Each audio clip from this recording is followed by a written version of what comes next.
Hebrews, Hebrews, Hebrews. This is Prophets of Awakening. This is our Shabbat class, the 19th of October, 2024. The topic inside the room is names mean everything in the Tanakh. So we're gonna go into that, right? So tie your shoes up. You can go to our YouTube channel, Prophets of Awakening, and check out our videos. We have over 1,000 or so videos. And we also recently we have a couple of other extensions to Prophets of Awakening. We have our non-Messianic conversation channel for our men's advanced Bible study. All our men's advanced Bible studies go to non-Messianic conversations, and for our women advanced Bible studies, it's on its channel by itself, and that's Israel Wake Up. So sometimes you might be looking for us in one place, but we over according to what we are doing or what kind of class it is, we may be on another channel. But whatever channel it is, I'm asking you to like, share, and subscribe to it so it'll help it move it along. Okay. And Prophets of Awakening, our hours operation when we live is Tuesday and Wednesday from 7 to 9 Central Time PM. We on, and then we come back on the Shabbat. Every Shabbat we have 2 Shabbat classes, one in the morning from 10 to 12 a.m. Central Time. Then we close the Shabbat out from 6 to 7 in the evenings. Every Shabbat we have morning Shabbat and the evening Shabbat. Okay. So with that being said, this is a non-Messianic channel. We deal with Tanakh and the Torah. Tanakh being the Old Testament, so-called Book of Remembrance, and the Torah is the first 5 books of the Old Testament that was given to Moses by our Redeemer, the Lord of Hosts. Okay, shalom and welcome to this channel, and welcome to our Sabbath class. Okay, we're going to do our normal, which is a moment of silence, Shabbat prayer. We're going to read the Psalms. Then we have some current events, global events. Being that we're in these in the last times, the end days, the objective is to try to keep everybody informed on the things that's going on around the world globally, to keep you in tune with where we at when it comes to end time prophecy. We have some need to know information, and then we'll open it up for anybody that have any questions or comments or dialogue. And then we'll go into our topic, which is names mean everything in the Tanakh. Okay. So with that being said, this moment of silence is for the Lord of Hosts. All that he's doing to bring about our prophesied deliverance in the last days. Okay. O Lord, righteousness and uprightness belong unto thee. Therefore we come before thee at this hour, seeking thy face and looking for righteousness and uprightness, that we may walk before thee as our servant David, Solomon, Samuel, and Hezekiah did. That we may walk before thee in truth and in righteousness and in the rightness of heart. Give unto us, O Lord, an understanding heart, that we may discern between good and bad, for we know you possess the power to turn us. O Lord, allow thy face to shine upon thy people. Hear our plea. Hear and do, O Lord, and hide not thy face from us, for we need you so very much at this hour. Peace be unto you. Okay, so we'll read the Psalms, and then we'll go into our current events. Okay, I'm going to read Psalms 37. Okay,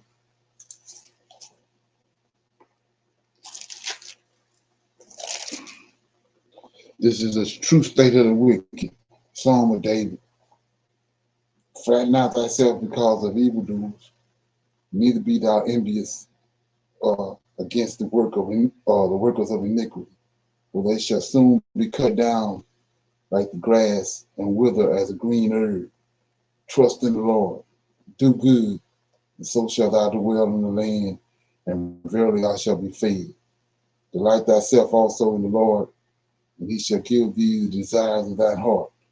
Commit thy way unto the Lord, and trust also in him, and he shall bring it to pass. And he shall bring forth thy righteousness as the light, and thy judgment as the noonday. Rest in the Lord, and wait patiently for him, and fret not thyself because of him who prospereth in his way, because of the man who bringeth wicked devices to pass. Cease from anger, forsake wrath, and fret not thyself in any wise to do evil. For evildoers shall be cut off, but those that wait upon the Lord, they shall inherit the earth.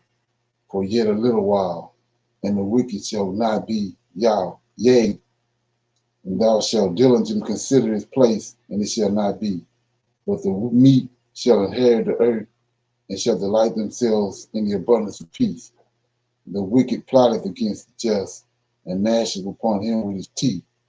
The Lord shall laugh at him, for he seeth that his day is coming. And the wicked have drawn out the sword, and have bent their bow to cast down the poor and needy, and slay such as be of an upright conversation. Their sword shall enter into their own heart, and their bow shall be broken. A little that a righteous man have is better than the riches of many wicked. For the arm of the wicked shall be broken, but the Lord upholdeth the righteous. The Lord knoweth the days of the upright, and their inheritance shall be forever. They shall be shamed in the evil times, and the days of famine they shall be satisfied. But the wicked shall perish, and the enemy of the Lord shall be as the fat of lambs. They shall consume, and the smoke shall they consume away. The wicked borrow and payeth not again, but the righteous showeth mercy and giveth. But such as be blessed of him shall inherit the earth, and they that be cursed of him shall be cut off. The steps of a good man are ordered by the Lord, and he delighteth in his way. Though he fall, he shall not be utterly cast down, for the Lord upholdeth him with his hand. I have been young, and now I am old. Yet have I not seen the righteous forsaken, nor his seed begging bread. He is forever merciful, and lendeth, and his seed is blessed. Depart from evil, and do good, and dwell forevermore. For the Lord loveth judgment, and forsaketh not his saints.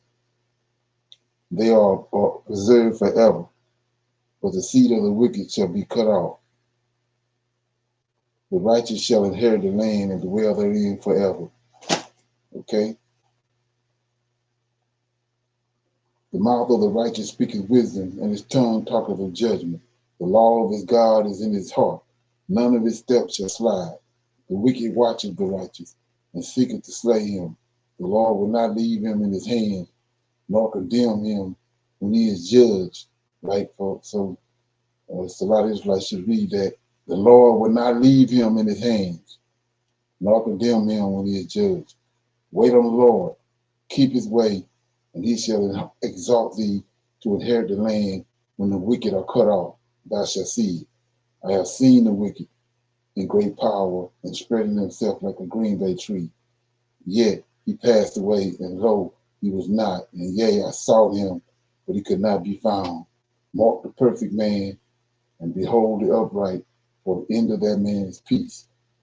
But the transgressors shall be destroyed together. The end of the wicked shall be cut off. But the salvation of the righteous is of the Lord. He is their strength in the time of trouble.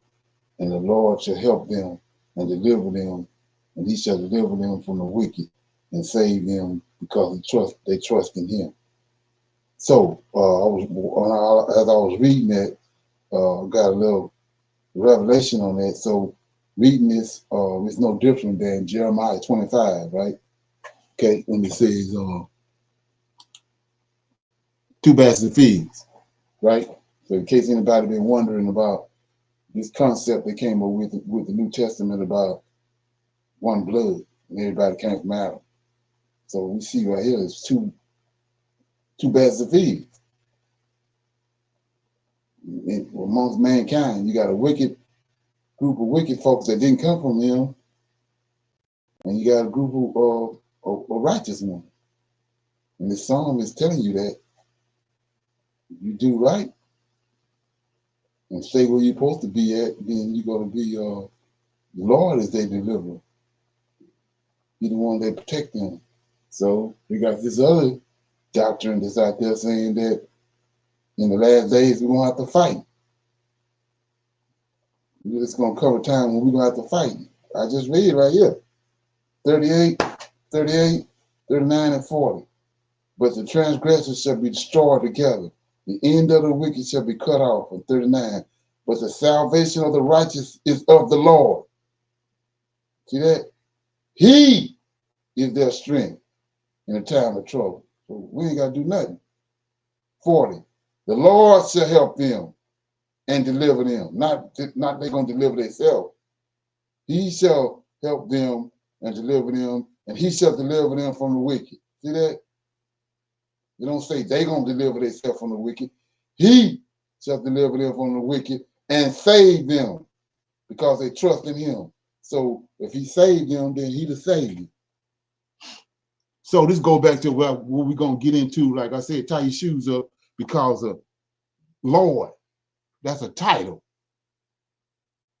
So it's a name behind that Lord, right? And the God that's over Israel keep telling you, for my name's sake.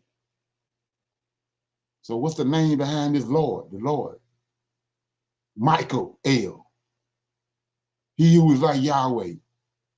It's the Lord that they're telling you about. The songs that all these David singing about and all our forefathers talking about. It's the Lord that came in the cool of the day. The Lord God, Michael El, to deal with Adam. That's who came and delivered Sarah from the Pharaoh. That's who came and delivered Sarah from Amalek. Not Yahweh. Okay, so it's the title. There's a name behind that title. Same thing with, and that's what they went to great extremes to denigrate that. Just like when the Lord, Michael El came to Jacob, and him and Jacob got into a wrestling match, and he changed Jacob's name. And then Jacob turned around and asked him what his name was. These nut buckets tricked it out. He told him what his name was. It was because they didn't create this other God over the New Testament. They can't tell you that. They can't let the story play out the way it was written. They had to trick it out. So anyway, like I said before, he tells you in Judges and all through the scriptures that it's him.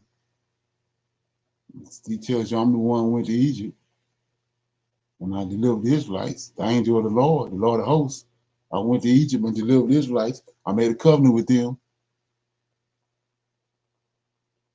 And there go the Savior right there. But like I say, you got people that read that and then they still want to deal with the idol that the Edomite gave them. Still trying to make him work when the scripture tell you in Judges that the angel of the Lord came up and he proclaimed to them that I'm the one that went to Egypt and I delivered you out of Egypt. And I'm the one that got the covenant with you. You don't gonna get no simpler than that. But they can't see that. They don't want to see it. They ain't gonna let it, they're gonna let it speak for itself. Okay. So with that being said, we'll get into that name later on. Like I said, get ready because it's a doozy. If you're a Christian or Hebrew Israelite, you might as well get off the line because you ain't gonna be able to handle it. Okay, so Let me get this. Yeah, here we go. Now being warned to prepare for attacks on critical infrastructure. These are going to be cyber attacks, according to CISA and the FBI. Today, I want to break down what's going on, show you some of the reports, some of the articles that have come out over the past 48 hours, and explain why this is turning into a massive, massive event, especially when we're just 18 days away from the upcoming election. So I'm going to break all this down in just a moment, but all I ask is one thing. It takes 2 seconds. Go ahead, hit that like button if you enjoy these daily updates. And now, let's begin.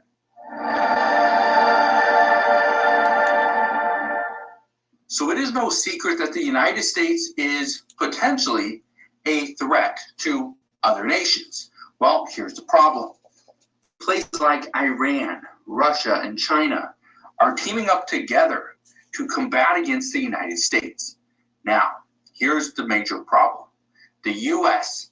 has allowed so many people into the United States through our open borders that we don't know who's in here, we don't know where they're at or what their plan is. Now, according to experts, they say it's a grave concern. Look at this. It says Iranian cyber actors brute force and credential access activity compromises critical infrastructure organizations. Well, according to recent reports, we are now concerned that some of our critical infrastructure here in the United States is going to be attacked here in the near future. These are things like water supply, electrical grid, cell towers, it could be transportation, it could be something as simple as financial institutions, right? Voting machines, or even our healthcare. All this stuff right now is pretty much at high alert that we could potentially see a cyber attack on any of these things over the next few weeks. Now, I'm going to read a little bit of this article to you in just a moment, but first, I want to show you this. It says cyber criminals are increasingly helping Russia and China target the U.S. and allies, according to Microsoft. Now, Microsoft on October 15th says Russia, China, and Iran are increasingly relying on criminal networks to lead cyber espionage and hacking operations against adversaries like the U.S.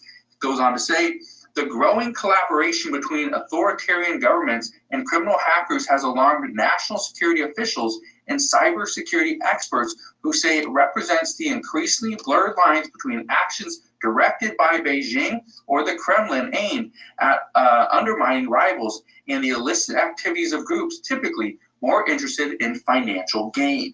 Goes on to say, in one example, Microsoft's analysts found that a criminal hacking group with links to Iran infiltrated an Israeli dating site and then tried to sell or ransom the personal information it obtained.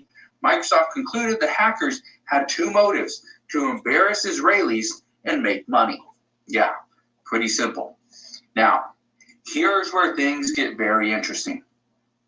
Iran, Russia, China, all potentially targeting the United States. The big one is, okay, China right now is kind of out of the picture. China is looking like they are assisting the other nations, but they're not directly targeting the United States yet. But according to reports, Russia is, because of the United States involvement with Ukraine, and it looks like Iran is going to target the United States very soon, likely through Hezbollah, who already has sleeper cells here inside the United States. As a result, we are going to see some type of an attack, and it will likely be a cyber attack, but it could come from within our borders. Now, look at this. It says Iran warns of unconventional response in case of new Israeli attack. Now, this was pretty much said about a week or two ago. And Iran has been saying this for some time, that if Israel responds to Iran's ballistic missile attack, okay, they will respond in kind, but now it could be very unconventional. They don't know exactly what they're going to do, or according to reports, but it will not be something that Israel is said to expect. So it could be interesting how they go about this. Now, let me show you this as well. It says Iran warns its neighbors not to help Israel attack. Now, Iran is warning the neighbors because this could actually increase to a regional war, if not a world war, very soon. But here's where things get even more interesting. The warnings that President Biden is sending as well. Look at this one. It says Biden warned Iran that killing Trump would be an act of war. It says U.S. spends millions to protect former Trump officials from Iran retaliation for the Soleimani killing. Now, here's where again, all this stuff is rather disturbing, because we have been going on in this war with Israel and Hamas for over a year. Okay, we're over a year now. And the problem is it keeps on escalating. But it's not just escalating between the two groups, it's escalating between the region. And the United States is fully involved in this. Now, I want to read a little bit of this. This is actually from CISA.gov right here. CISA is the Cybersecurity and Infrastructure Security Agency of the United States. But I want to read a little bit of this to you. Okay, right here. It says since October 2023, if you don't know what October 2023 is, October 2023, or specifically October 7th, 2023, that is when Hamas went into Israel and actually took hostages. That is when Israel responded by attacking Hamas, but they were in Gaza at the time, and they still are. Okay, so that's what happened then. So since October 2023, Iranian actors have used brute force, such as password spraying and multi-factor authentication, or MFA push bombing, to compromise user accounts and obtain access to organizations. The actors frequently modified MFA registrations, enabling persistent access. The actors performed discovery on the compromised networks to obtain additional credits or credentials and identify other information that could be used to gain additional points of access. Any question? Any comments on that? Anybody get anything out of that? Okay, so looking at that, you can see they waiting. We got 2 weeks before the election. They expecting Israel to respond to retaliate against Iran, and then not only that, they expecting an attack to happen with America, just like 9/11, to the magnitude of 9/11. So expect all this to happen during the election, right before the election, or right after, before the election, or right after, or maybe on election day. But they got some drama. They got they're setting up. They're setting up for this election to try to turn it in a certain way. Okay. Check this out. Money and elections, they go hand in hand, and it's the case everywhere in the world, including in the US. The campaigning is in the last stretch, and looks like Donald Trump has gotten some last-minute cash boost. It came from his BFF, Elon Musk, and 2 other billionaires. They poured $220 million into the Trump campaign in the last 3 months. But will that be enough to match Kamala Harris? Since July, her campaign has raised more than $1 billion, and they're still raising funds. The more important question, perhaps, is, will money give Harris an edge in swing states? And can Trump's billionaire friends help him bridge the gap? Our next report explores.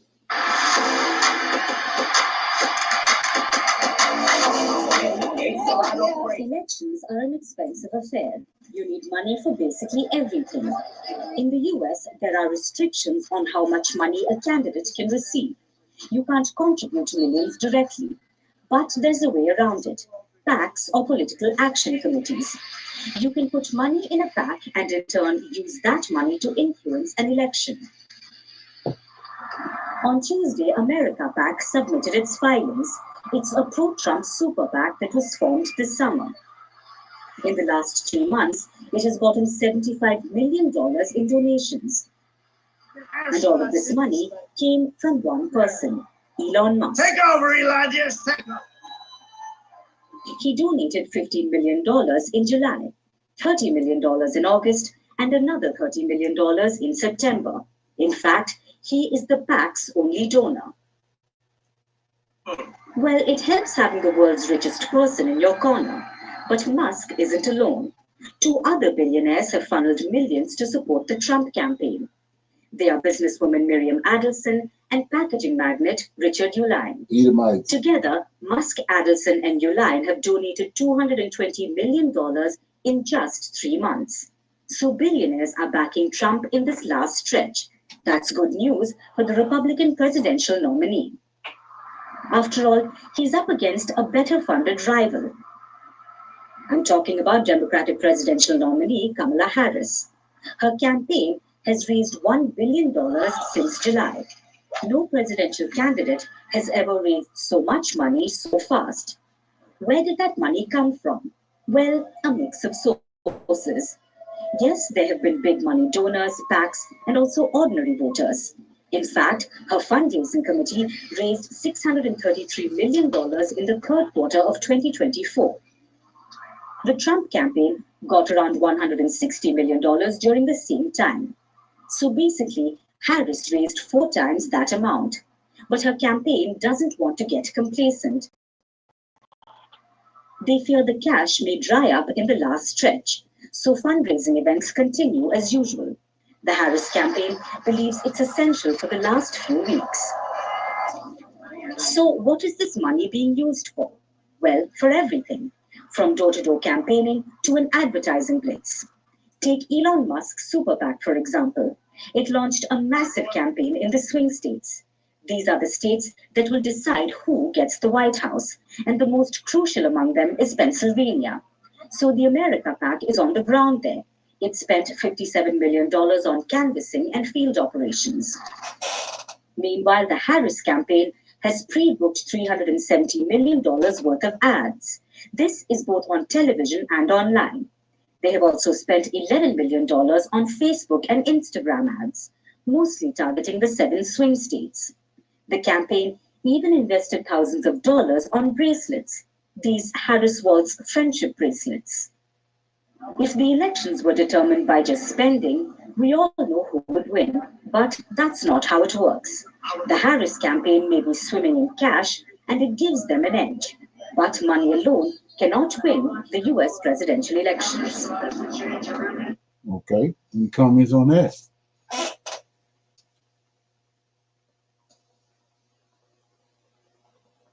Okay, yeah, so like I was saying, you've been hearing me talk about on this next video for a long time, and it's about to come into effect. When you understand, and you go back, these people plagiarizing what happened in the Old Testament, in the Tanakh. Like I said, they counted our Redeemer is Lord host, Michael. They came and they at the council of Nicaea, and they counted it and plagiarized JC off of Lord host. They plagiarized JC off of David, our Messiah. So then they came and they plagiarized the end times, came up with their own scenario. Like I said, it's a harlot in the land of Israel right now. Not the real woman, there's a harlot there. So you got to look at that. So the harlot got to go before the real woman come back. But the harlots got the whole world thinking that they the ones, they're the real Israelites. So if they got you thinking they're the real Israelites, they go back and look in the scripture, look in the Tanakh, and they see where every time Israel got in the bind, everybody was expecting that was the end of them. The Lord would come and deliver them. So that's what you're looking at right now. They're setting that stage up. They're making it look like all these Arab worlds, all these Arab countries around them, Israel is getting ready to go to the dogs, right? Check this out. And I've been telling you about this. For the most part of the 21st century, Israel and Gaza have been at war with each other. full of abductions, nationwide blockades, and over 10,000 missiles shot across borders. Still, both countries are as far from a resolution as ever, meaning the attacks may not be stopping permanently anytime soon. Israel, being unable to stop Gaza's launches, developed a weapon born out of sci-fi movies. One that's silent, invisible, and capable of intercepting almost 100% of targets in as little as 4 seconds. The world's first true laser weapon.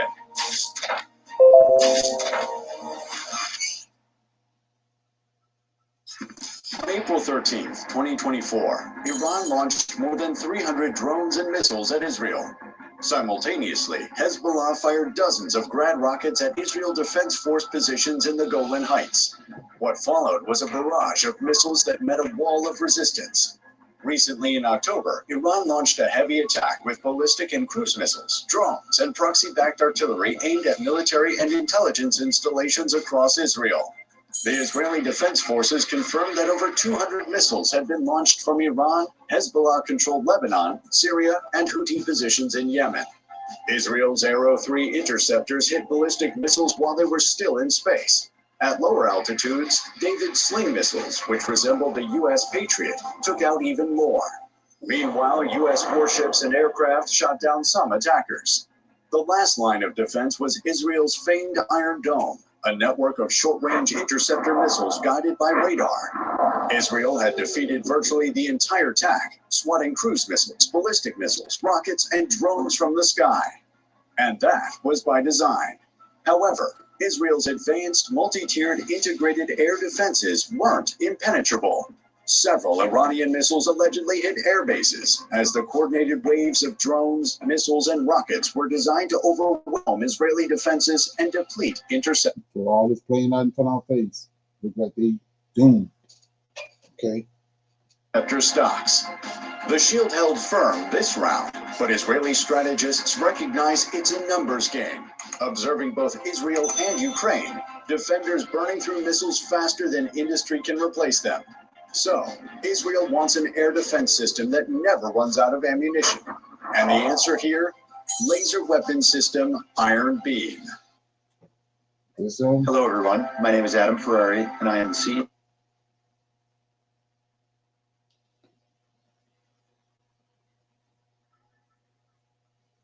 Iron Beam, or known as Shield of Light, is a 100 kilowatt class high-energy laser weapon system, which Rafael Advanced Defense Systems first unveiled in 2014. Iron Beam intended not to replace Iron Dome, but complement it. The Iron Beam is a truly unstoppable and limitless weapon system capable of automatically taking out short-range threats with directed energy from as far as 6 miles or 10 kilometers away, and for as long as it is connected to a power source. And some of its capabilities even more impressive. An unlimited magazine. Guns and missile launchers, lethal as they can be, are significantly limited by bullets and missiles. Once they run out of ammunition, they become less effective than medieval weaponry. This is not the same with the Iron Beam. The magazine depth of the Iron Beam is not quite infinite. Parts and energy supplies do not last forever, but they do give a very deep magazine compared to batteries of missiles. With a reliable power source on standby, the Iron Beam completely cancels out the need for military artillery to reload, introducing an unlimited magazine with highly efficient shots, saving precious time, and since every second matters on the battlefield, ultimately saving lives. This takes a lot off the shoulders of Israel's current suite of formidable air defense systems that, on their own, combine to intercept everything from mortars to intercontinental ballistic missiles. Cost per intercept. Another important aspect is the cost per intercept. One Iron Dome interceptor missile costs $40,000 to $50,000. While cruise missiles can run to millions of dollars, Iran's long-range Shahed 136 drones are simple, low-tech machines costing less than $30,000 apiece.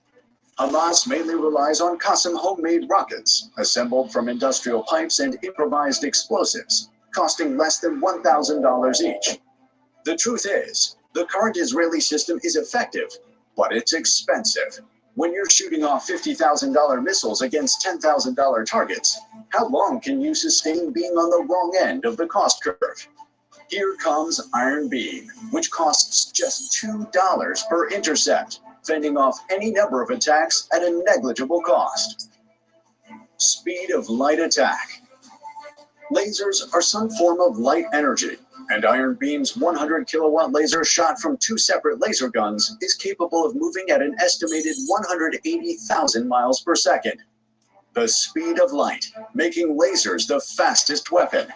No drone, mortar, missile, or fighter jet stands a chance at outracing this weapon, whether it's supersonic or hypersonic. And for this reason, the Iron Beam has a success and precision rate as close to 100% as possible. For the Iron Beam's targets, destruction is assured. Okay, so all of a sudden, out the blue, we come with this weapon right here. But the thing is, what so many people don't have to understand, we had this conversation. It's on several videos, but when you understand what these people have set up, we got over in Great Britain, the Throne of David. Supposedly, what they say the Throne of David is, it's over there with the King Charles. He's sitting on the Throne of David. So their objective is to return that throne back to Jerusalem. So that's what they're setting this whole scenario based off of what they gathered out of the events that happened to Israel, the real Israelites back in the day in the Tanakh. Like every time when they get in the bind at the last minute, the Lord show up. They setting that same scenario right now, right here. Their objective is to rebuild the temple. So they got to set that scenario up. They got to bring David's throne back to Jerusalem. They got to build a temple and then bring David's throne back. That's what they That's what they're setting up now. Just like they set up, and we see that it ain't working. They set up 1948, saying that the nation of Israel was returned from what was prophesied in the Old Testament. But nothing is going down the way they see. What the prophet said and what we're looking at it's not adding up. But you got to understand what their objective is. This election, all the drummers going on this election is tied to what they're trying to do. So you got to keep all that in mind. Like I say, they setting up this civil war. Like I said, they came here when they brought Columbus here, lied about that whole situation, and they set this whole place up over in America. Esau did. And they served this purpose. Now they want to return and rule the world from Jerusalem. Like I said, you got the throne, so-called, supposedly David's throne over there in Great Britain, with Queen Elizabeth and King Charles and all them. You got to bring it back to Jerusalem. But they want to make it, they're going to set it up based on what they've learned from our forefathers in the Tanakh.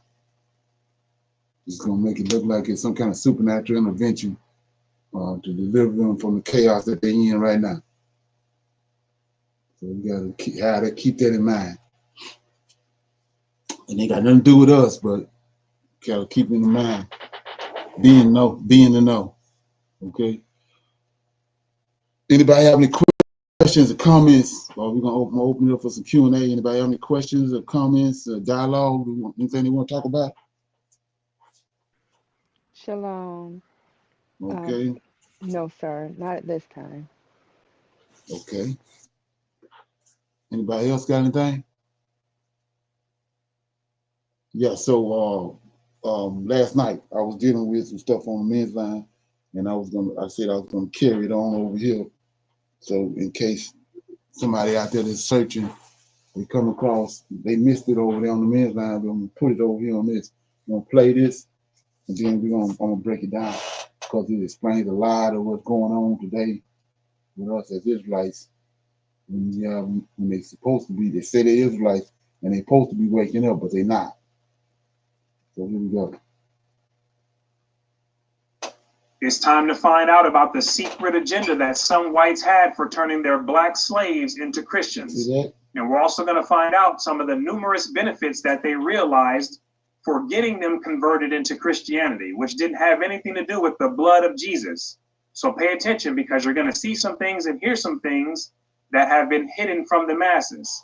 Now, for us to deal with this secret agenda, we're going to go into the book right here. It's called How to Make a Negro Christian by Kamal Makesi Tehudi. And in this book, he provides his commentary on the writings of Reverend Colcock Jones's book called The Religious Instruction for the Negroes, which was written in 1842. So you should know him. We already had a discussion on that. It's already in the archive, Prophets of Awakening.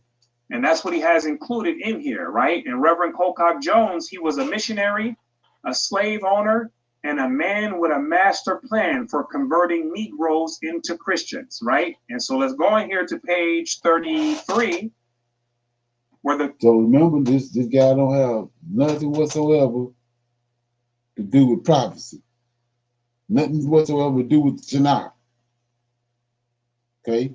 Just like Constantine. He not no Israelite. These people had everything that we absorbing and trying to make work don't have nothing to do with us. The good Reverend writes this: do they need the gospel? The Reverend is writing to his fellow slave owners who have not taken the time to tell their slaves about the good news. So the question is, do these black people need the gospel? We can return but one answer to this question, and it is an affirmative one, which means they most definitely need the gospel, right? There's no ifs, ands, or buts about it. And he's going to explain why he believes they need it so bad. Watch this. The description which the Apostle Paul in his epistle to the Romans gives of the heathen world will apply with very little abatement to our Negroes. They lie, steal, blaspheme, are slothful, envious. So let's look at that right quick. I'm trying to stop it no more. So he just said our Negroes. Okay, don't the Tanakh tell us that the Lord of hosts, God is over Israel, continually telling you Israel is the apple of my eye? So we don't belong to them. This is how he come to this conclusion. The gospel that you got 99% of the Negroes trying to make work. Okay. Malicious, inventors of evil things, deceivers, covenant breakers, implacable, unmerciful. They are greatly wanting in natural affection, improvident, without understanding, and grossly immoral. These are the reasons he thinks they need the gospel, right? Because they're basically evil people from his point of view. Chastity is an exceedingly rare virtue. Polygamy is common, and there is little sacredness attached to the marriage contract. It is entered into for the most part without established forms and is dissolved at the will of the parties. They jump a lot and their families are unstable. This is what he's reporting. Nor is there any sacredness attached to the Sabbath. It is a day of idleness and sleep, of sinful amusements, of visiting, or of labor. They are generally... When you say Sabbath, you tell my Sunday. ...temperate through necessity. When ardent spirit can be obtained, they will freely drink it.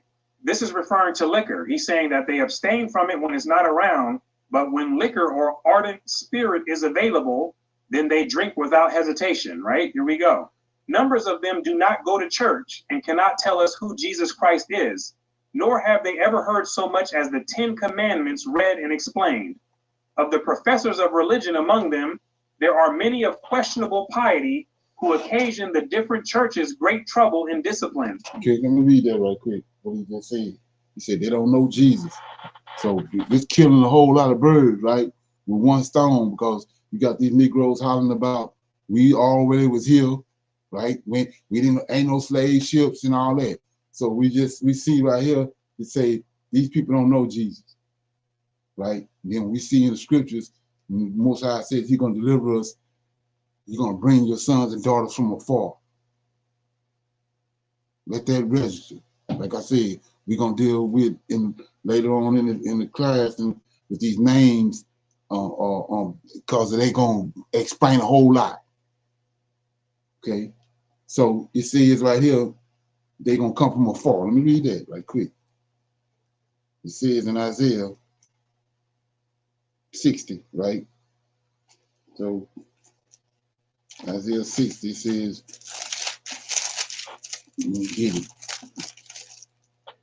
It says, verse 7, 67, all the flocks of Kedar shall be gathered together unto thee, to Israel. The rams of Nebat shall minister unto thee. They shall come up with acceptance upon mine altar, and I will glorify the house of my glory. So this is the Lord of hosts talking, right? So they say that after all, with all information coming out now, with technology, the internet, and you're seeing that the sacrifice they talking about that he made, they seeing that it ain't working. So now it's more than one sacrifice. The sacrifice that he made, that he stopped, was the animal sacrifice. You don't have to make no more animal sacrifice. The blood of the animals wasn't suffice.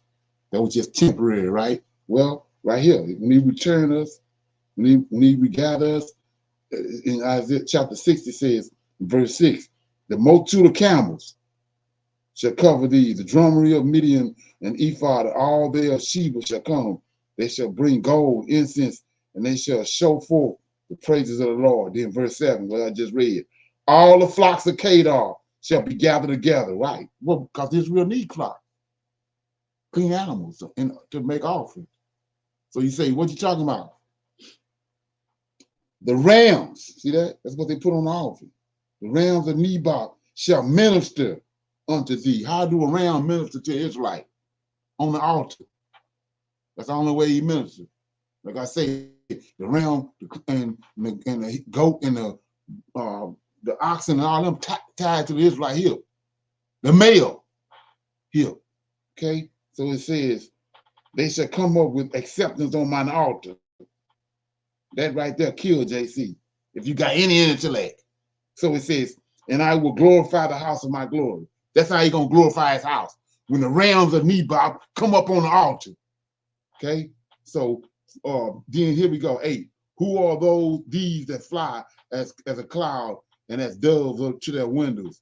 Surely the owl shall wait on me, and the ships of Tarsus.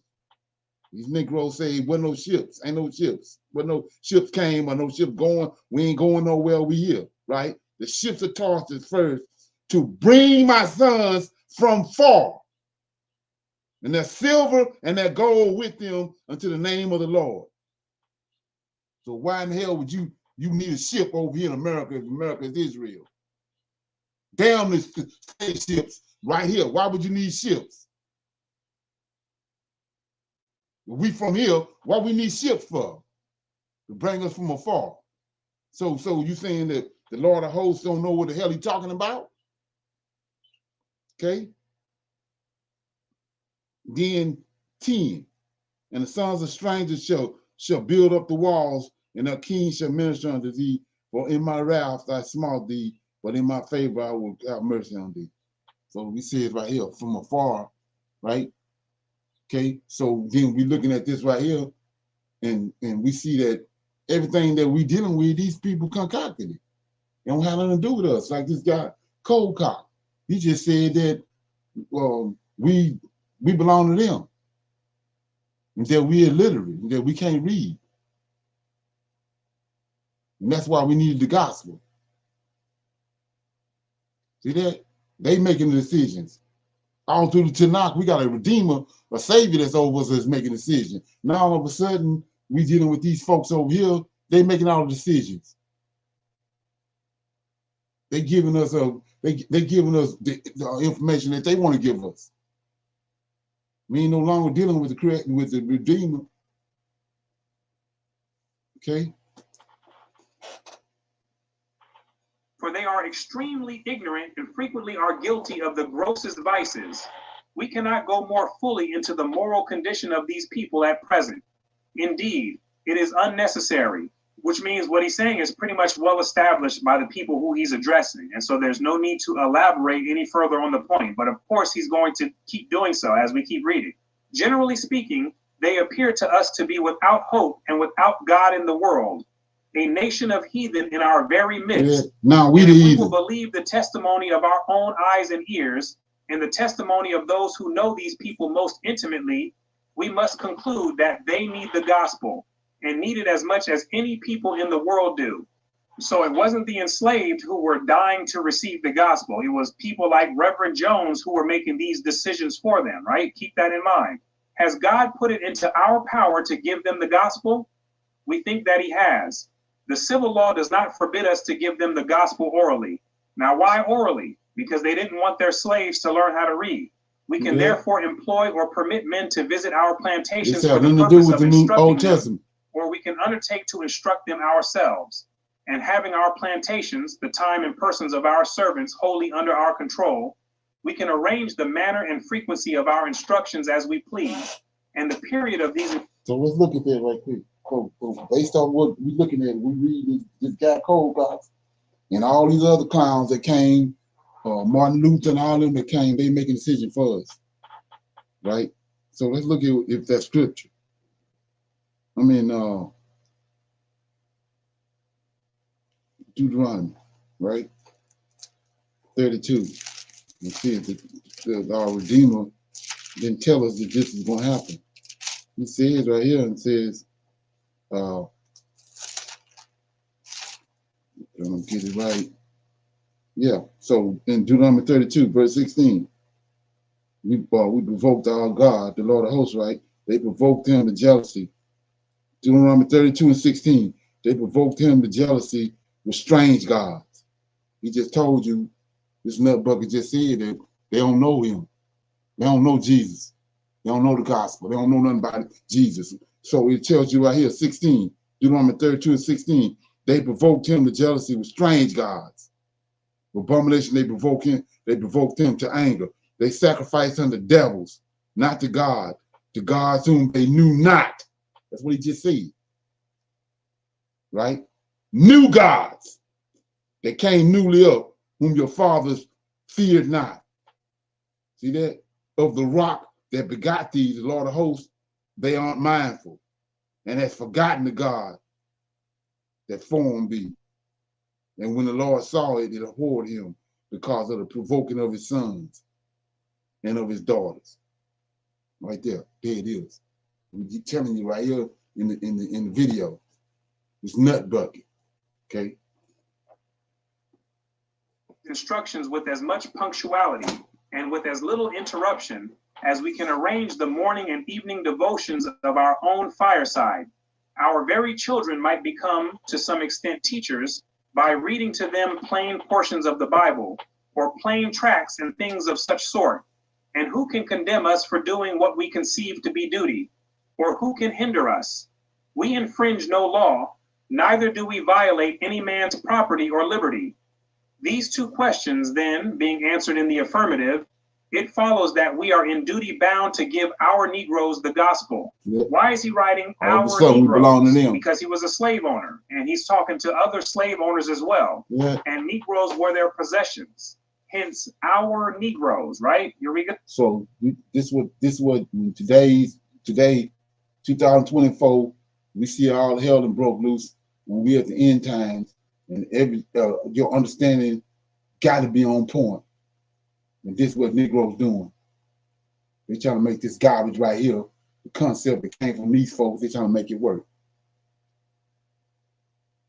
And that's a terrible place to be in 2024. Okay. So you want to watch this whole video, right? It's the secret agenda to make black people Christians. You can Google it on YouTube. Okay. Any comments on that? Questions before we go into the lesson? Okay. Everybody good? So with the topic I said was Shalom. inside. I'm Okay. sorry, I got in a little late. Yes, sir. Far as him reading the book and telling what was going on and how they wanted the slaves to behave, it's the fact that their language had to be turned into English. And the fact of reading, they have to teach them all the things that they're talking about. So it's not that they were ignorant of the fact of reading, but reading their language, doing their things. And when they said about they would drink when it's provided, everything was triggered for them to do so. they held them out, waited for them to, after, gave them a day of giving them the drink, waiting for them if it was on the Saturday or whatever, the seventh day they finish working, then they'll give them the drink. It's not like they programmed all this here to have them to act the way, making them be with more women because they wanted to produce more stronger slaves. So it wasn't they saying about marriage, going outside the marriage. They made them go outside their marriage if they even allowed them to get married.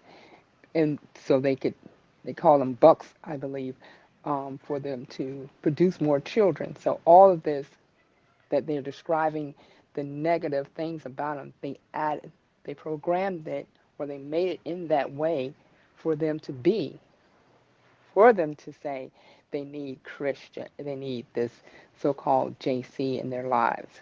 They need to be read these things, just like they are doing them with what they should do and they can't do, or what's supposed to be done, because their language was not the same.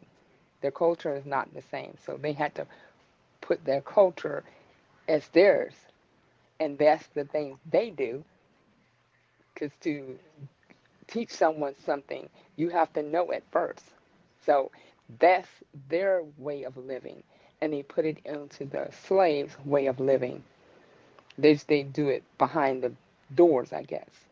But Right, that's right. how I received that whole his so far that video of him speaking, and for someone to look on the outside saying, well, that's why we became Christians, because our forefathers, they wasn't doing right. They wasn't being Christian like. It wasn't that. They programmed it to be that way for them to introduce JC into their way of living. Right, right. That's all. That was my point, was that he is they fulfilling prophecy. But because we on the other side of the fence, we can't see that that's prophecy. Prophecy was that we were going to go to a people that know not our God, and we was going to pick their ways up, and we was going to start acting like them. He ain't calling all that out when he says that they drink wine, they drink liquor. Who got the liquor? We see in the book of Adam and Eve that Cain descendants was the one. They was listening to Lucifer, to these fallen angels that showed them how to make the wine and all that. And from that point on, all the way to the day, they're the ones that was dealing with the spirits. Israel, the Creator gave them the fruit of the vine, the wine, but they concocted all this. And so when we got over here, it was introduced to us. But all that's prophesied. All we doing is living out the prophecy that's on us. Like I said, he said that they want to believe that everything in the scriptures is true. He just said that when it's time for us to leave, he's gonna come and get us from a far place to bring us back to our land. So that kills America, and this doctrine that's going around that we from over here, it killed it. And we gotta be taken back in ships. The ships of Tarsus got to take us back. So if the ships of Tarsus brought us here, it got to be ships that brought us over here. If the ships got to take us back, and these Negroes hollering about what the ship said, damn where they at. If you looking at scripture right here and you say you're an Israelite, you thinking like a Hebrew, we got to go back in ships. Well, how we got here? That's crazy. Yeah. So. Everything that he's saying is part of scripture, part of prophecy that our God, the Lord of hosts, are pronounced on us through Moses in Deuteronomy 32. So yeah. So with that being said, anybody got anything else? Shalom. She was Sister Cheryl was talking about the liquor, right? So like you say, the wine that we had came from the vines, right? So you got to look at today and go back and do research on this, but that is why they call liquor spirit. Exactly. spirits. You gotta, you know what I'm saying? Like once you really do all your research and you start connecting those dots and you hear the video that you played and the way that you're breaking down things, you get a better understanding of where a lot of these things came from. And as Hebrew Israelites, we will not engage in that. You know, it's called spirits for a reason. Just like now, we're still in slavery, but we are the employee. Now we Right. have an employer. We Right. we have overseers. It's still all here. They just have upgraded with the times. Right. And we don't understand that. They still want to tell us how to wear our hair. All of that. You know what I'm saying? Right. Go to a job, they don't want you wearing dreads or your natural nappy woolly hair. Exactly. It had to be a law passed about that. Now come on, let's, you know what I'm Right. saying, Brother Leonard? Well, yeah. So it's like I said, it's when you understand prophecy, then it's playing right out. You know, but Right, they don't want you to zero in on prophecy. They didn't right, hear that from us, like the brother was saying. The secret agenda they got. So exactly. based on that spirit thing, I'll mention that. I'm gonna go and show you. And I'll mention it in Adam and Eve, book of Adam and Eve. I'm gonna read. It says in this book of Adam and Eve, after Cain had gone down to the land of dark soil, and his children had multiplied, there was one of them whose name was Tubal Cain, son of Lamech the blind, who slew Cain. Uh, Satan came to Tubal in his childhood and made a variety of trumpets and horns and stringed instruments, cymbals and pastries and lyres and harps and flutes, and he played them at all times and every hour. So we see right here, Israelites got musicians, but these ain't the same musicians. The duplication again right here, 3. And when he played them, Satan, that's where we going. I told you these names, they mean everything in Tanakh. You got to break it down. So Satan, that's a title. So it's a name. It's a being behind this. That's just his title. Came to them, so that from among them were heard beautiful and sweet sounds that seized the heart with delight. Then he gathered many, here you go. Then he gathered many crowds to play on them, and when they played, it greatly pleased the children of Cain. See that?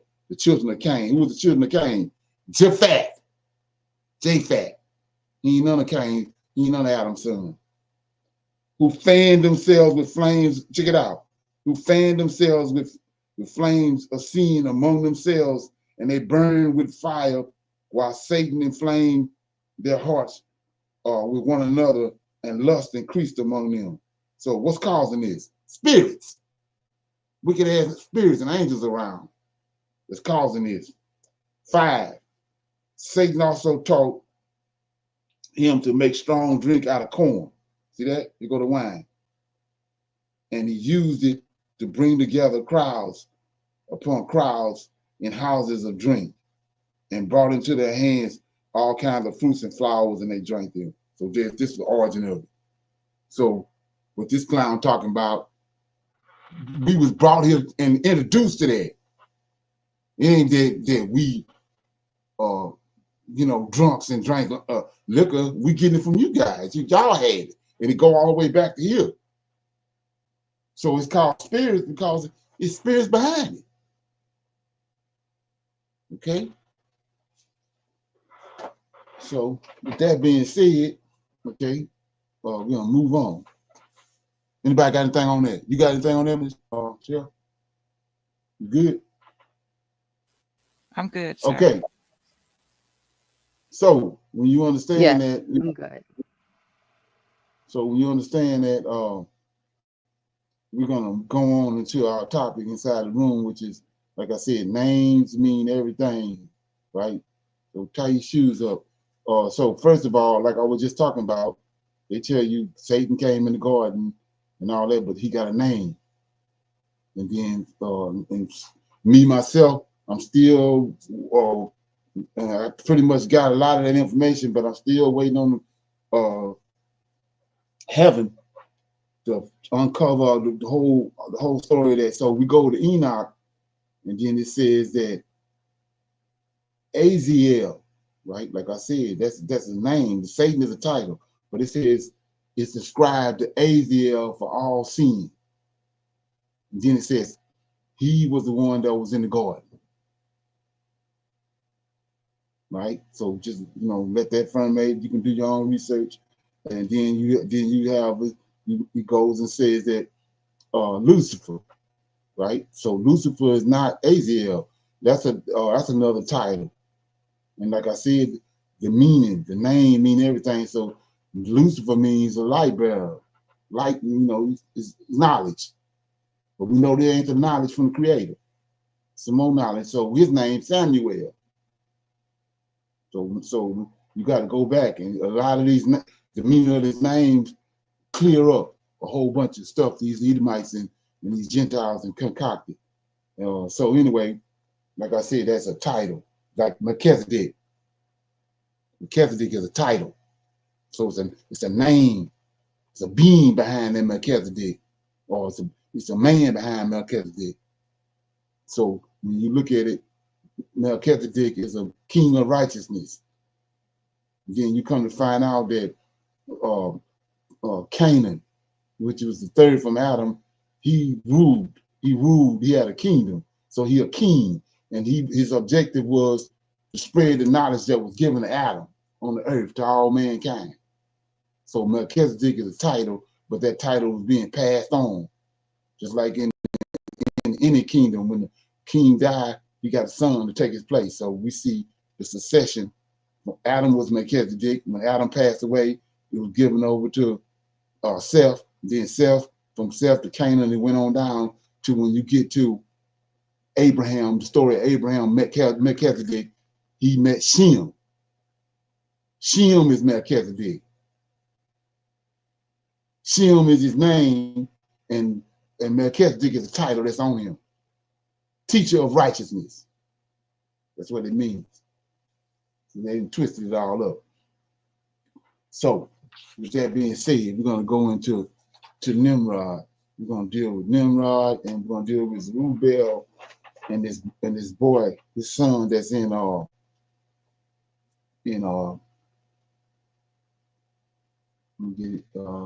Isaiah chapter 7, when they went and they concocted JC, they went to Isaiah chapter 7 and said 7 and 14 says a virgin shall conceive a son and call his name Emmanuel. They said it's JC, but we're gonna blow that out the water. And like I said, it's on you whether you want to keep on riding with it.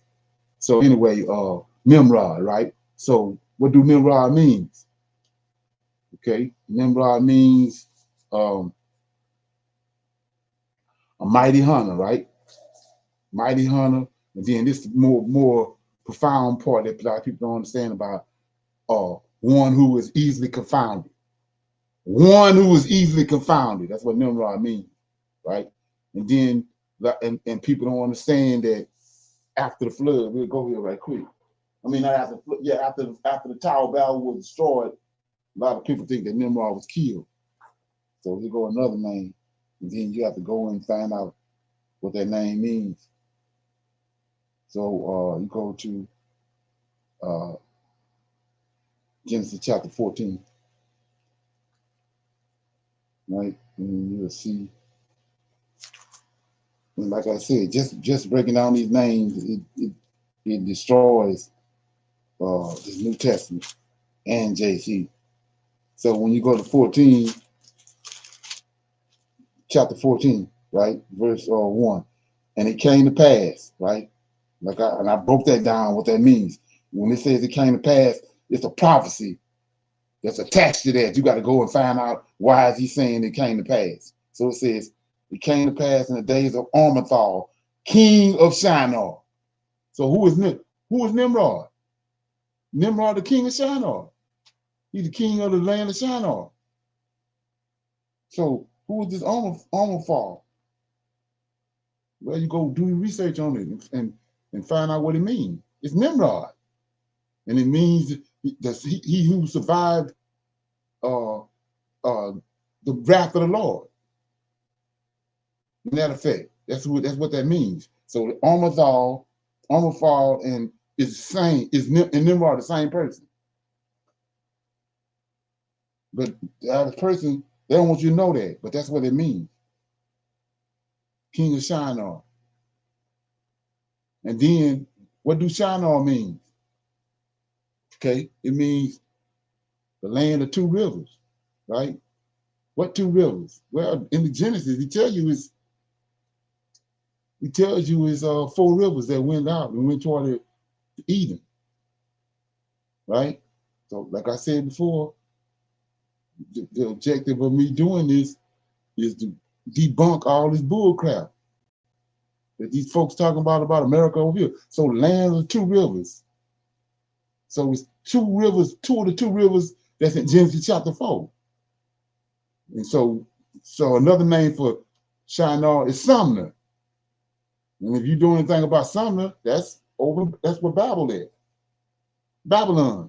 Babel and Babylon the same place. So who's over there in that region? The Canaanites. They giants. So what they're telling you, Shinar is Mount Hermon. So all that region is where the angels came down there. That's why you got the giants all around that region. So guess what? That's the first, Babylon is the first beast out of the 4 beasts that Daniel said was coming. So Nebuchadnezzar came and got the children of Israel. It's 2 baskets of feeds when you come to a human, mankind. So Nebuchadnezzar came and got the children, the Most High children, took them to Babylon, to that same region. You say, what are you talking about? Same thing over here. He brought us over here. We amongst these fallen angel children. So the Creator gave them the understanding of the Gospels and Jesus and all that bull crap? No. Same thing they did over here, they did in Babylon. So they took us to that region where they from. So the Most High, he tells us he changed not. I just read, he told us we're going to go to a far country, to a people that we know not, that we strangers to. The same thing happened in the land of Shinar, the Babylonians. Babylonians, them the same people. Okay? And so another thing, let me read it. Go to, I think it's Genesis chapter 10. And like I said, we're looking right over it. We're looking over this, not understanding that it's right in our face. Genesis chapter 10, verse 10, right? Verse 10 says, this Nimrod, right? We know what his name means and all that. It says, verse 10, and the beginning of his kingdom, right? See that? The beginning of his kingdom, which is Nimrod. Kingdom was Babel, Iraq, Akkad, right? And Canaan and the land of Shinar. So this is the land of the 2 rivers, the land with Mount Hermon there. And then you go on further down, if you really want to understand what's going on, and then you find out that when Nebuchadnezzar came, he took the Israelites to that's the same region right here. And they stayed there for what? He told them 70 years. And then he brought them out. But if you don't have no understanding on that, you thinking that this somewhere else. And then you go into history and they trying to make you think this land of 2 rivers, which is where when you understand about Zechariah Stitchins, and he talks about the Samaritan It's the same region. Samaria. Sumner and Samaria, the same place. This is where the fallen angels came down. They're trying to make you think that these architects are the architects of the world. When you listen to these heathens, they trying to make you think the first civilization started right here, this land of these two rivers, the Shinar. It's biblical, but they didn't put a twist on it. Okay, now watch this here though. So that was one situation with dealing with Nimrod, just going to find out what Nimrod, what his name means, and then going into what Shinar means. So now we're gonna deal with Isaiah chapter 7. And like I said, you can do with it what you want after I finish with it. You can keep believing it if you want. So I'm in Isaiah chapter 7. Like I said, tie your shoes up. So we're in chapter 7. Okay, and if you black folk and you've been in a Baptist church or some kind of church or some kind of Afrocentric church and they dealing with Paul and all this garbage. New Testament. So chapter 7, verse 14. This supposed to be the foundation of JC, right? Verse 14. Therefore, the Lord himself shall give you a son, and behold, shall give you a sign. Behold, it's Isaiah talking to Ahaz. Behold, a virgin shall conceive and bear a son, and shall call his name Emmanuel. So they told you, you got to let this firmate, right? So they didn't told you that, okay, give me 1 minute. Okay.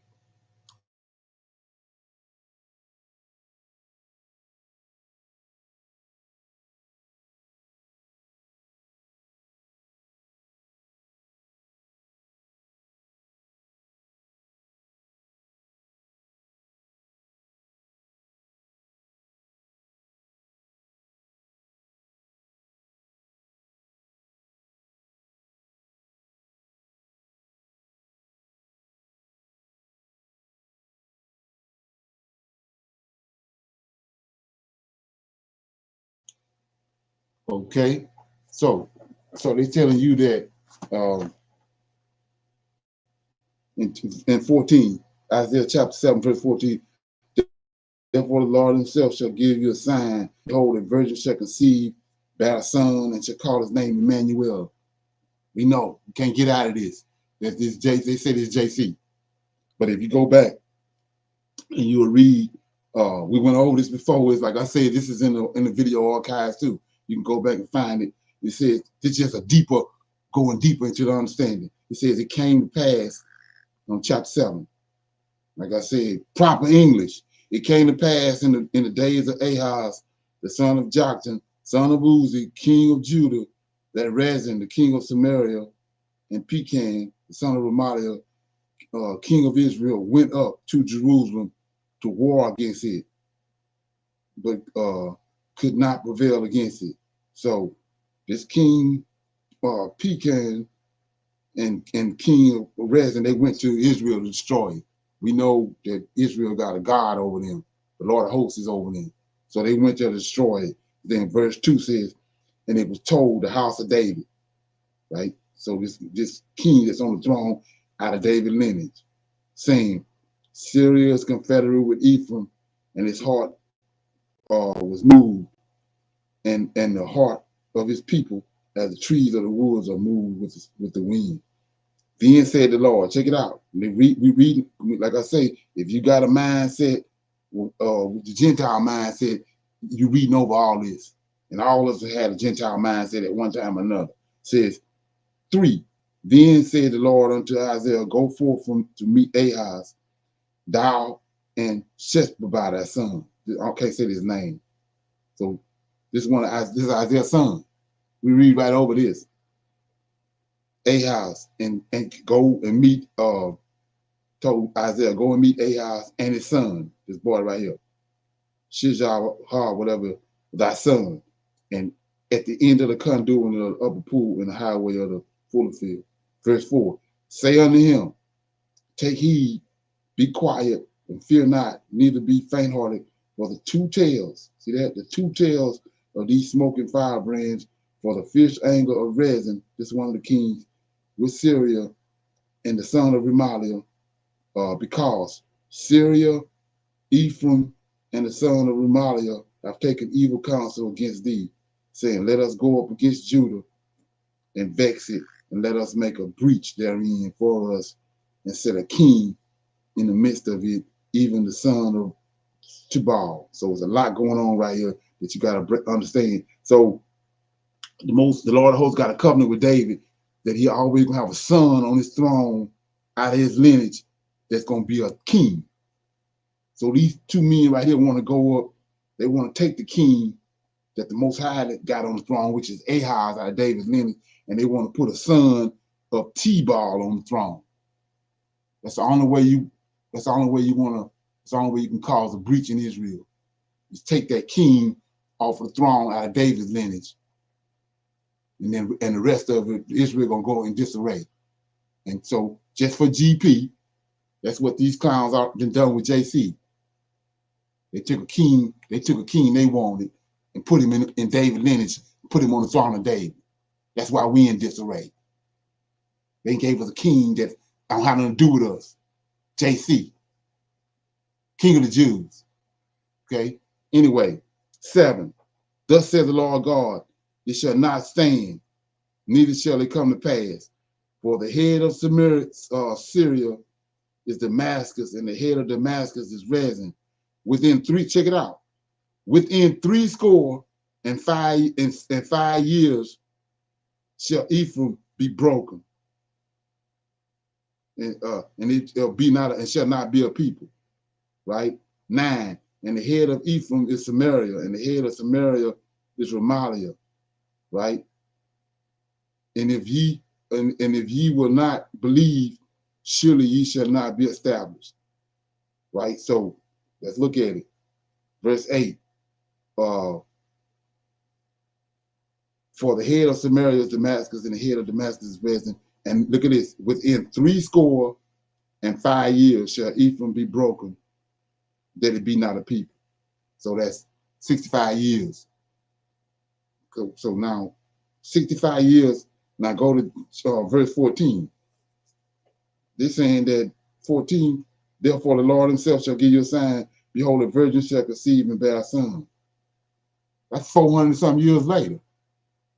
But he just told you right here in verse 8, the head of Samaria and Damascus, the head of Syria is Damascus, and the head of Damascus is Rezin. Within 65 years.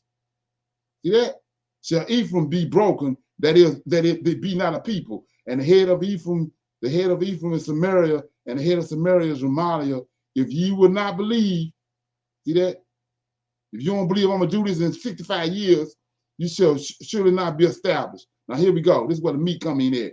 Moreover, the Lord spake unto Ahaz, saying, ask thee of a sign. The sign for Ahaz. Ahaz dead now, today. He ain't lived no 400 years, right? Ask thee a sign of the Lord thy God. Ask it either in the depths or in the heights above. But Ahaz said, I will not ask, neither will I tempt the Lord. And he said, hear ye now, O house of David. It is not a small thing for you to weary men, but you shall weary, but will you worry my God, which is Lord of hosts. Now, here you go. Isaiah giving a sign to Ahaz. And he says, 14, therefore, the Lord himself shall give you a sign. The sign is for Ahaz, not for nobody else. Behold, a virgin shall conceive and bear a son, and shall call his name Emmanuel. And so now, like I said before, this got to come to pass. So you go to chapter 8, the next chapter, then he's going about fulfilling that verse 14, right? It says, moreover, the Lord said unto me, take thee a roll, right? This is to fulfill verse 14, 7 and 14. Moreover, the Lord said unto me, take thee a great roll, and write in it with a man's pen, Now here we go. This is where the drama come in at concerning this word. I can't say it. Mahashab Baz, whatever. This the son. This the son that's in Isaiah 14, 7 and 14. That therefore the Lord himself shall give you a sign. Isaiah, we're gonna give him a sign. Behold, a virgin shall conceive and shall bear a son and shall call his name Emmanuel, right? That Emmanuel only means God with us. They didn't tricked it off and made it that JC. But anyway, so he's going to fulfill that in Isaiah 8. Moreover, the Lord said unto me, take thee a great roll and write in it for a man's pen concern. This is the boy. That's his name. And so you say, what are you talking about? Verse 2. And I took unto me a faithful witness. Isaiah did this.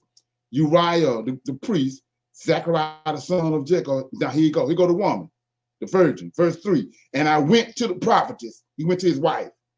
And she conceived and then look and bore a son. Then said the Lord to me, call his name. There it is, right there. Mahar, the same name up there.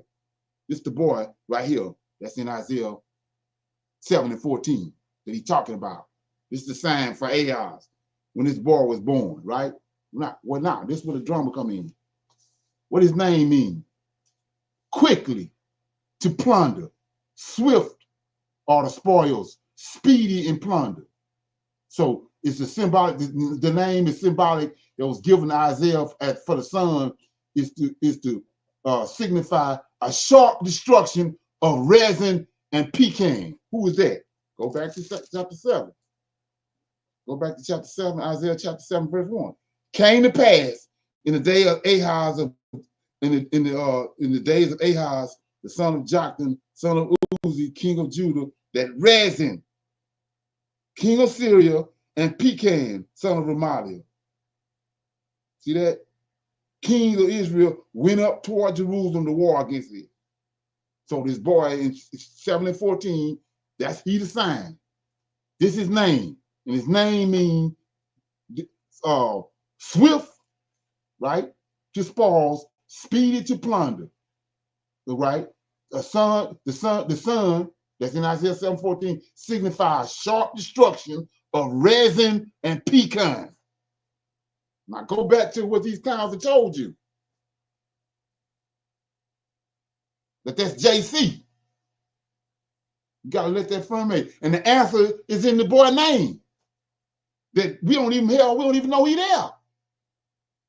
His name means to signify sharp destruction of resin and pecan of Assyria.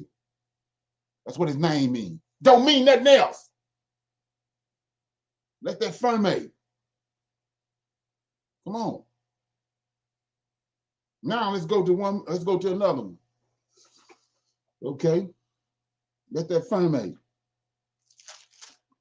All you gotta do is concentrate on let me get it. Concentrate on Isaiah chapter 8, right? Verse 1. That's the boy's name right there. Go Google his name. You can't go and try to bring JC up or go over to Paul and Luke and all them. Deal with this name, this boy's name. Come on. It's crazy. So anyway, we're gonna go to Zerubbabel. Let's look at it. So we in Daniel. Daniel chapter 7, chapter 9, right? Verse 29. Like I said, both of these things we dealing with, they didn't put JC in the picture. And he ain't in the picture. Like I said, typology. They plugged him in there. And now we see 2024, Isaiah 9 and 7:14 don't have nothing whatsoever to do with JC. That whole story. So you can't continue to keep trying to quote nothing he said because that ain't had nothing to do with him.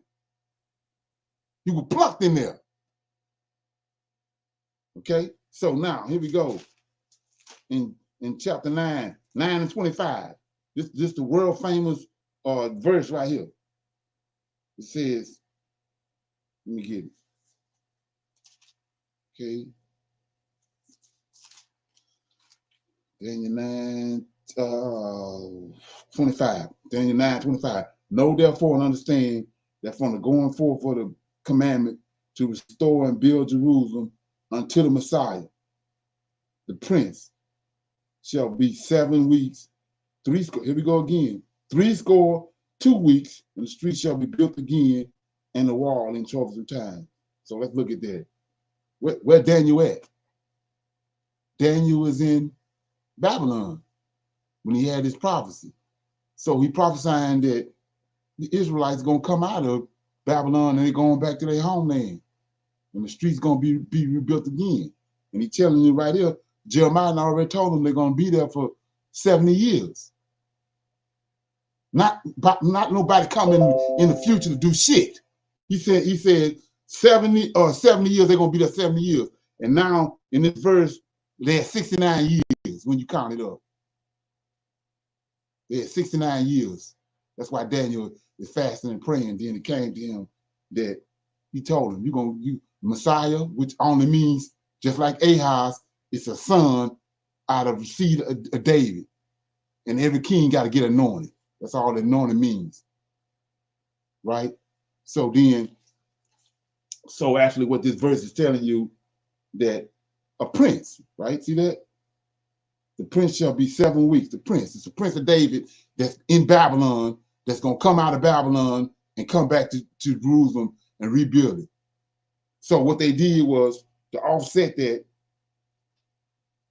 Ezra, this prophecy, like I said, you got to go and track down all these when the prophecy is made and then when it's fulfilled. So Daniel made his prophecy.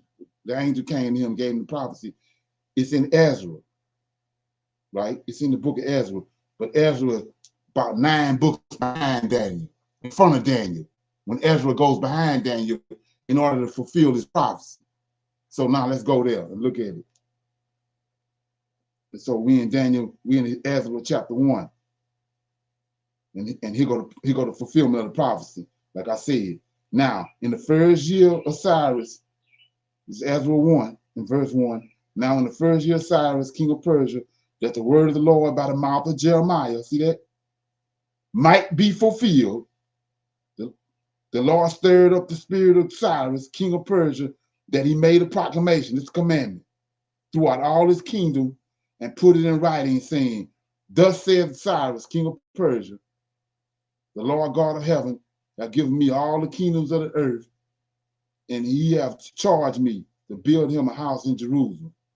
Go to Daniel 9:25.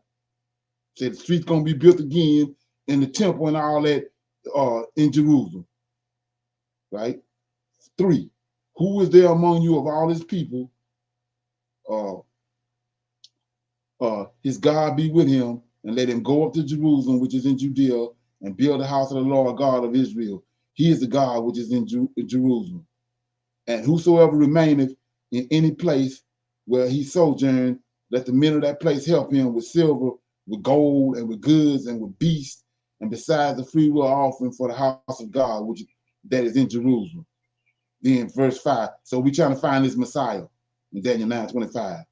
Then rose up the chief fathers of Judah and the prince, right? And the Messiah, the prince is the Messiah. And he's out of David lineage, so that means he's going to be the king and he's going to be anointed. That's why he's called Messiah. So it says, then rose up the chief of the fathers of Judah and Benjamin, and the priests and the Levites, with all those whose spirit God had raised to go up to Babylon to build the house of the Lord, which is in Jerusalem. It says, and all they that were about them strengthened their hands with vessels of silver, with gold and goods and beasts, and with precious things besides that was willingly offered.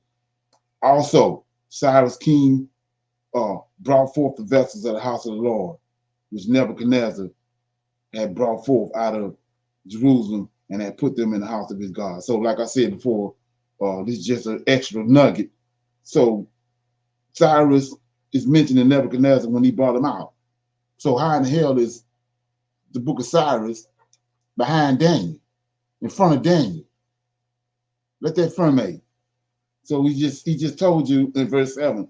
Also Cyrus king brought forth the vessels of the house of the Lord, which Nebuchadnezzar had brought forth out of Jerusalem and had put them in his house.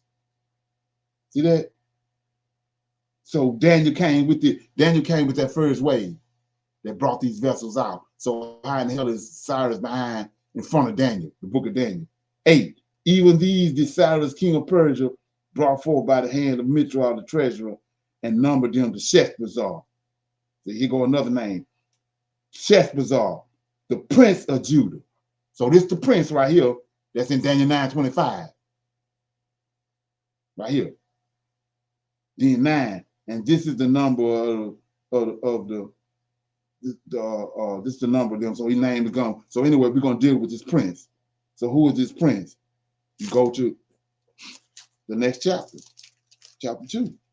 And then you see in chapter 2, those who return from captivity, chapter 2 of Ezra. Now, these are the children, this fulfilling Daniel 9:25. These are the children of the province which went up out of the captivity of those which had been carried away from Nebuchadnezzar, king of Babylon, and carried away unto Babylon, and came again unto Jerusalem. They came again unto Jerusalem, everyone unto his city. That's what 9:25 said. They're going to return and build a wall, and they're going to be in the streets. Streets going to be built again, right here. Then, verse 2, which came with Zerubbabel. See that? So, who is Zerubbabel? He's the prince over here, Sheshbazzar. Zerubbabel, Sheshbazzar, the same person. So, what you talking about? Shadrach, Meshach, and Abednego. They changed their names. He changed Daniel's name to the name of his God. His name, he got Nebuchadnezzar in his name. He got his name of his God on the end of it. He changed Daniel's name to Belteshazzar, put his God name in it. Zerubbabel, he changed his name to Sheshbazzar. That's the prince in Daniel 9:25. But his Hebrew name is Zerubbabel. But now this is where you get blown out the water, right here. So now we're going to go look at what Zerubbabel means. So look at it. Look at the name. Zerubbabel. See that? So what do it mean?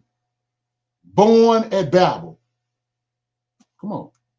Born at Babel, begotten in Babylon. I just showed you what that Shinar meant. It's tied to Mount Hermon. Babylon is the children out of that all this what happened at Mount Hermon. When 200 angels came down. So this Israelite was born in Babylon. The Messiah in Daniel 9:25 was born in Babylon. And then we done tracked it down. Now this boy named Zerubbabel, that's what it means. He got Babel in his name. Born at Babel, begotten in Babylon. Then here you go. The leader of the returning Israelites exiles. A child conceived in Babylon. All that's in Daniel 9:25. Born at Babel. Check it out. The grandson of King Jehoiakim of Judah. Right? Seed of Babylon. That's what Zerubbabel means. It's the Messiah in Daniel 9:25. So you say, what are you talking about? Let's go to Ezekiel. Like I said, what we're looking at is way back here. Before the book, this is before Daniel and Ezekiel, when it's supposed to be after that. So now we're in Ezekiel, right? Let's look at it right quick.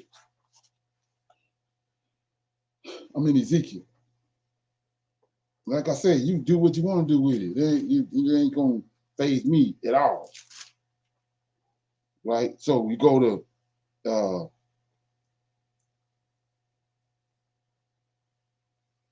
Ezekiel, right? Chapter 1.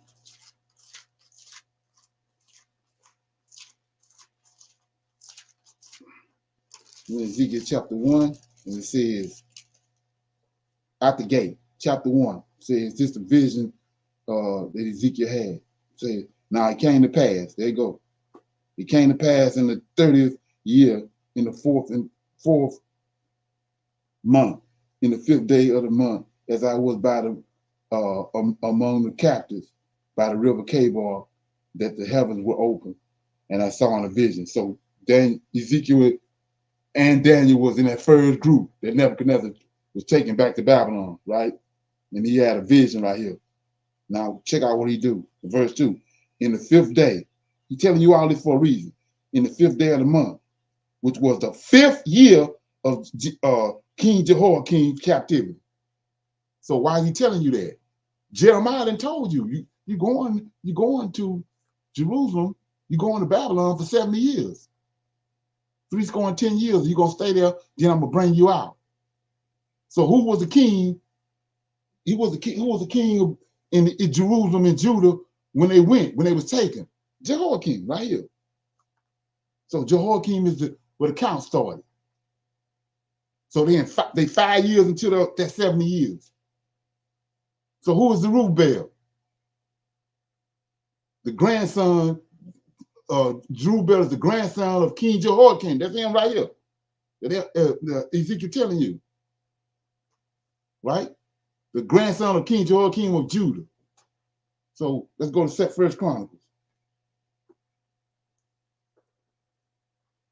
First Chronicles chapter 3, verse 17. Okay? Chapter 3, verse 17 says, and the son of Jeconiah, Asher, Sethel, his son. So who is Sethel? Sethel is, he was, Jehoiakim was taken to Babylon, and his wife, all his wives, taken with him. Nebuchadnezzar took it. Jehoiakim, his mother, all his wives, and his children, just for this right here. Then Jehoiakim had Sethel. Well, Sethel was already born. He went with him. Then Sethel had Zerubbabel, born in Babylon. That's what it means. That's the Messiah in Daniel 9:25. So you say, what are you talking about? Well, let's look at it. Don't take my word for it. So then you go to, my point is, this has nothing to do with no JC. So then you go to, my train of thought. You go to, Isaiah. Not Isaiah, but Haggai. Now, this not just the Lord talking, not Matthew, Mark, Luke, or John, or Paul. This is Haggai. This is the Lord talking in the book of Haggai. So he says right here, chapter 2. After you understand what the meaning, what this boy name means, right? Haggai chapter 2. In the 7th month, in the 120th day of the month, came the word of the Lord by the mouth of the prophet Haggai, saying, speak now to Zerubbabel. See that? Born in Bethel. Come on. Born in Babylon. Come on. See that? The son of Shethel, governor, king of Judah, and Joshua, son of Jehozadak, the high priest. So he calling forth the 2 seeds from the seeds, one for Moses, right? Joshua was from Moses, Aaron lineage, and the other one from David lineage, right here. Zerubbabel. This is the Messiah in Daniel 9:25. It's like I said before, you can't put that together because they didn't throw you off and gave you something else. And you go to Zechariah, both of these prophets, Zechariah and Haggai, speaking of the same thing. Then it says in Zechariah chapter 1, a call to return to the Lord. So that's time for them to come out of Babylon, go back and fulfill Daniel 9:25. They're going to rebuild the wall, rebuild the temple and all that. It says in the 8th month, in the 2nd year of Darius, came the word of the Lord unto Zechariah, the son of Bechiah, son of Edu, the prophet, saying, the Lord have been sore displeased with your fathers. Therefore say thou unto them, thus saith the Lord of hosts. Thus saith the Lord of hosts, turn ye unto me, saith the Lord of hosts, and I will turn unto you, saith the Lord of hosts. Be ye not as your fathers unto whom the former prophets have cried, saying, Thus saith the Lord of hosts, turn ye now from your evil ways and from your evil doings. But they did not hear nor hearken unto me, says the Lord. Your fathers, where are they? And the prophets, do they live forever? But my word and my statutes, which I commanded my servants the prophets, did they not take hold of your fathers? And they returned and said, like as the Lord of hosts thought to do unto us according to our ways and according to our doings, so have he dealt with us. Then upon the 4th and 20th day of 11th month, which was in the month of Sabbath, in the second year of Darius, came the word of the Lord unto Zechariah the son of Berechiah, son of Edu, the prophet, saying, I saw by night. Okay, let's keep going. Let me get it. I'm trying to show you Zerubbabel. Okay. Yeah, here you go. Verse 4, chapter 4 says, and the angel of the Lord talked with me, came again and waked me, and as a man that is waking out of his sleep, and said unto me, What seest thou? And I said, I have looked, and behold, a candlestick of gold, with a bowl upon the top of it, and 7 lamps thereon, and 7 pipes to the 7 lamps which are upon the top thereof, 2 olive trees, right, by it, upon one right side of the bowl, and the other upon the other side. So I answered and spake unto the angel that talked with me, saying, What are these? See that? What are these, my Lord? Then the angel that talked with me answered and said unto me, Knoweth not what these be? And I said, No, my Lord. Then he answered and spake. Check it out. Then he spake, and then he answered and spake unto me, saying, This is the word of the Lord unto Zerubbabel. Where the hell that come from? See that? Who art thou, O great mountain?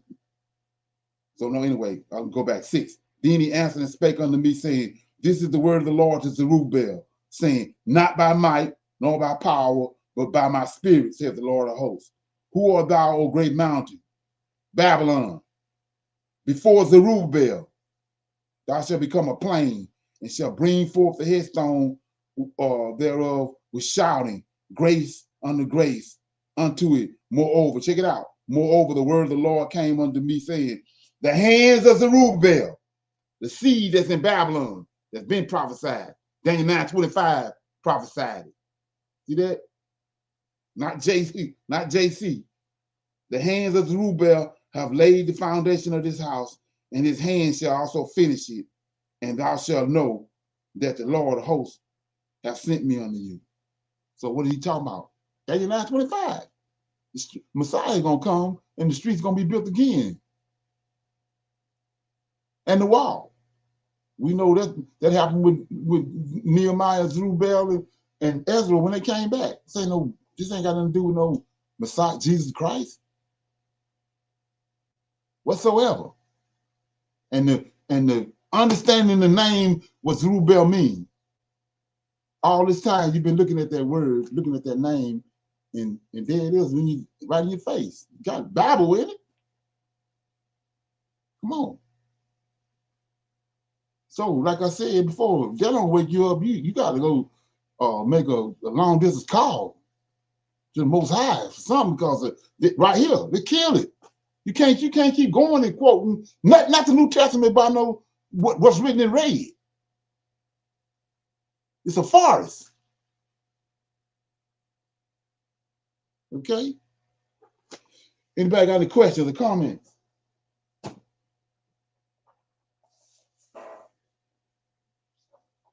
Okay. Everybody good?